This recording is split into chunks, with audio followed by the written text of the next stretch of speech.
Hello అండి, నేను doctor Vinay Raj, critical care physician, rush hospital, Suchitra circle. ఈరోజు మనం ఒక ఇంపార్టెంట్ టాపిక్ గురించి డిస్కస్ చేయబోతున్నాం అండి, వెంటిలేటర్. సో వెంటిలేటర్ అంటే ఏంటి? వెంటిలేటర్ అంటే ఒక ఆర్టిఫిషియల్ లంగ్.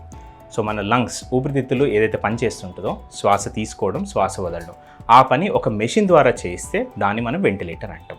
సో వెంటిలేటర్ పెట్టే కన్నా ముందు ఇలాంటి ట్యూబ్ ఒకటి వేస్తారు. దీన్ని ఈటీ ట్యూబ్ అంటారు, ఎండోట్రేకియల్ ట్యూబ్. దీన్ని ఒక anaesthesiologist or critical care physician who are trained వాళ్ళు చేస్తూ ఉంటారు. సో ఇది పెట్టిన తర్వాత ఈ ట్యూబ్కి ఒక వెంటిలేటర్ మెషిన్ కనెక్ట్ చేసి మనం వెంటిలేటర్ స్టార్ట్ చేస్తారు. సో ఎలాంటి పేషెంట్స్లో వెంటిలేటర్ స్టార్ట్ చేస్తారు? సో ఏ కారణం వల్ల అయినా పేషెంట్ శ్వాస తీసుకోవడం కష్టం అవుతాయి, అంటే నిమోనియా కానివ్వండి, ఆర్ మన ఊపిరితిత్తులకు గాయం పెద్దగా తగిలినప్పుడు కానివ్వండి, ఇన్ఫెక్షన్ బాడీలో చాలా ఎక్కువ ఉండి చాలా స్ట్రెస్లో ఉన్నప్పుడు కానివ్వండి, లేదా పేషెంట్ కోమాలో ఉండి శ్వాస తీసుకోలేని పరిస్థితిలో ఉన్న, ఈవెన్ అనస్థీషియా ఇచ్చేటప్పుడు కూడా వెంటిలేటర్ పెడతారు. సో చాలామందికి వెంటిలేటర్ మీద అపోహలు ఉన్నాయి. సో మొదటిది, వెంటిలేటర్ పెట్టిన తర్వాత అసలు పేషెంట్ బ్రతికున్నాడా చనిపోయాడా చాలామందికి డౌట్ ఉంటుంది. ఎందుకంటే వెంటిలేటర్ పెట్టాక పేషెంట్ కదలికలు ఏమాత్రం కనిపించవు మనకి. సో ఇది ఎందుకంటే నేను ఇందాక చెప్పినట్టుగా ఈ ట్యూబ్ పెట్టేటప్పుడు అనస్థీషియా ఇస్తారు కాబట్టి పేషెంట్ స్పృహలో ఉండరు, కదలలేరు. సో అలాంటి పేషెంట్ని చూసి పేషెంట్ చనిపోయారేమో అనుకుంటారు, కానీ అలాంటి భయాలను పెట్టుకోవద్దండి.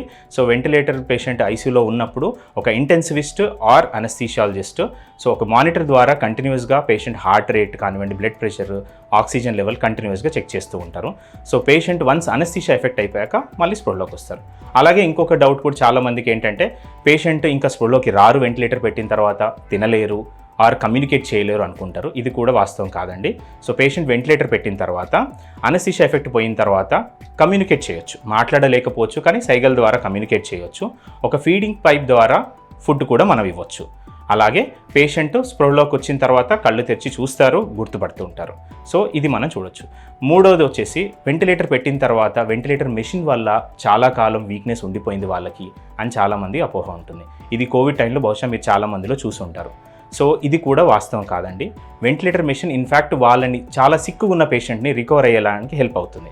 కానీ డిసీజ్ ప్రాసెస్ వల్ల వాళ్ళు చాలా కాలం వీక్నెస్ ఉండొచ్చు, కానీ వెంటిలేటర్ పెట్టడం వల్ల కాదు. చాలామంది పేషెంట్స్ మేము చూసిన వాళ్ళు వెంటిలేటర్ పెట్టిన తర్వాత యథావిధి లైఫ్ స్టైల్కి వచ్చి వాళ్ళు యథావిధి పనులు చేసుకోవడం మేము చాలామందిలో చూసాం.